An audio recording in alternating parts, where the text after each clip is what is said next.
नमस्कार मित्रों, स्वागत है आपका मेरे चैनल पर। आज आप सुनने जा रहे हैं कबीर दास जी की शिक्षाप्रद प्रेरणादायक कहानी कबीर सोता क्या करे जागे न जपे मुरारी, एक दिन ऐसा सोएगा लंबे पांव पसारी। काशी नगरी की सुबह बड़ी शांत और पवित्र होती थी। गंगा के तट पर हल्की धूप फैल रही थी, मंदिरों की घंटियां बज रही थीं और साधु संत ईश्वर का नाम जप कर रहे थे। उसी नगर में एक युवक रहता था जिसका नाम जगदीश था।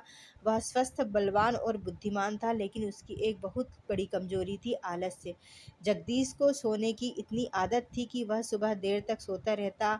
उसके माता पिता उसे बार बार समझाते, बेटा सुबह का समय बहुत कीमती होता है, इस समय उठकर भगवान का स्मरण करना चाहिए। लेकिन वह हंसकर कह देता, अभी तो मेरी उम्र ही क्या है, भजन पूजा तो बुढ़ापे में कर लूँगा। एक दिन सुबह सुबह संत कबीरदास गंगा के किनारे बैठे भजन गा रहे थे। उनके पास बहुत से लोग बैठे थे और उनकी वाणी सुन रहे थे। तभी वहां से जगदीश भी गुजर रहा था। वह रात भर जागकर देर से उठा था और अभी भी नींदा था। कबीरदास ने उसे देखकर मुस्कुराते हुए कहा, बेटा इतनी सुबह भी तुम्हारी आंखों में नींद क्यों है? जगदीश ने हंसते हुए कहा, बाबा सोना भी तो जरूरी है। तभी कबीरदास ने शांत स्वर में यह दोहा कहा, कबीर सोता क्या करे जागे न जपे मुरारी, एक दिन ऐसा सोएगा लंबे पांव पसारी। लोग उस दोहे का अर्थ समझकर गंभीर हो गए, लेकिन जगदीश ने उस पर अधिक ध्यान नहीं दिया। वह हंसता हुआ वहां से चला गया।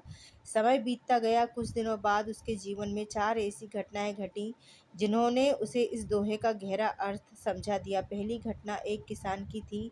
एक दिन जगदीश खेतों की ओर घूमने गया। वहां उसने देखा कि एक बूढ़ा किसान सुबह सुबह खेत में मेहनत कर रहा था। सूरज अभी निकला ही था और किसान हल चला रहा था। जगदीश ने आश्चर्य से पूछा, बाबा आप इतनी सुबह क्यों काम कर रहे हैं? थोड़ा आराम भी कर लीजिए। किसान मुस्कुराकर बोला, बेटा जो सुबह सोता रहता है वह जीवन में कुछ नहीं कर पाता, समय बहुत कीमती होता है। फिर उसने कहा, जो किसान सूरज निकलने के बाद उठता है उसकी फसल भी कमजोर होती है। जगदीश को किसान की बात सुनकर थोड़ी सोच हुई, लेकिन वह अभी भी पूरी तरह नहीं समझ पाया। दूसरी घटना कुछ दिनों बाद हुई। काशी में एक गरीब विद्यार्थी रहता था जिसका नाम मोहन था। वह बहुत मेहनती था, हर दिन सुबह जल्दी उठकर पढ़ाई करता और मंदिर जाकर भगवान का नाम लेता। एक दिन जगदीश ने उससे पूछा, तुम इतनी मेहनत क्यों करते हो? थोड़ा आराम भी कर लिया करो। मोहन ने विनम्रता से कहा, भैया जीवन बहुत छोटा होता है, अगर हम समय को व्यर्थ गवा देंगे तो बाद में पछताना पड़ेगा। कुछ वर्षों बाद वही मोहन एक बड़ा विद्वान बन गया और राजा के दरबार में सम्मान पाने लगा। जब जगदीश ने यह देखा तो उसे लगा कि सचमुच मेहनत और जागरूकता ही सफलता का रास्ता है। तीसरी घटना एक दुखद अनुभव से जुड़ी थी। एक दिन काशी में खबर फैली कि एक युवक अचानक बीमार होकर मर गया।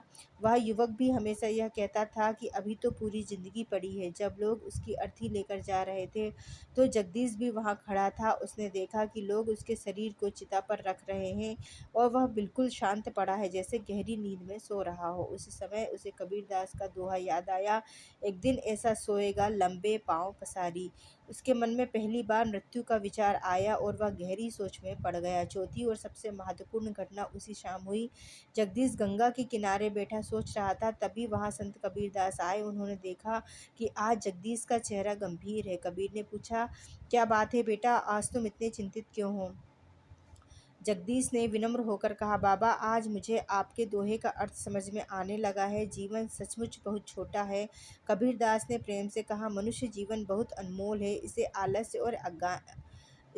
आलस्य और अज्ञान में खो देना सबसे बड़ी भूल है। फिर उन्होंने समझाया, जो व्यक्ति समय रहते जाग जाता है और अच्छे कर्म करता है वही जीवन का सच्चा सुख पाता है। उस दिन के बाद जगदीश का जीवन बदल गया। उसने सुबह जल्दी उठना शुरू कर दिया। वह गंगा स्नान करता, मंदिर जाता और भगवान का नाम जपता, साथ ही मेहनत से काम भी करता। धीरे धीरे उसका स्वभाव भी बदलने लगा। वह दूसरों की मदद करने लगा और आलस्य से दूर रहने लगा। कुछ वर्षों बाद लोग उसे एक समझदार और सज्जन व्यक्ति के रूप में जानने लगे।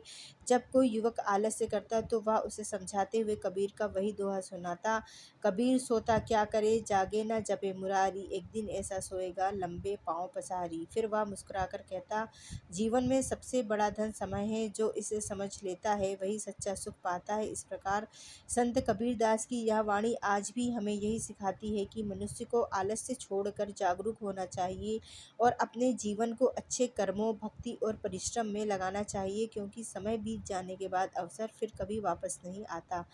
आलस्य मनुष्य का सबसे बड़ा शत्रु है। जो व्यक्ति समय रहते जाग जाता है और ईश्वर का स्मरण करते हुए अच्छे कर्म करता है, वही जीवन में सच्ची सफलता और शांति प्राप्त करता है। मित्रों, अगर आपको हमारी यह कहानी अच्छी लगी तो हमारे चैनल को लाइक और सब्सक्राइब जरूर करें। धन्यवाद। आपका दिन शुभ हो।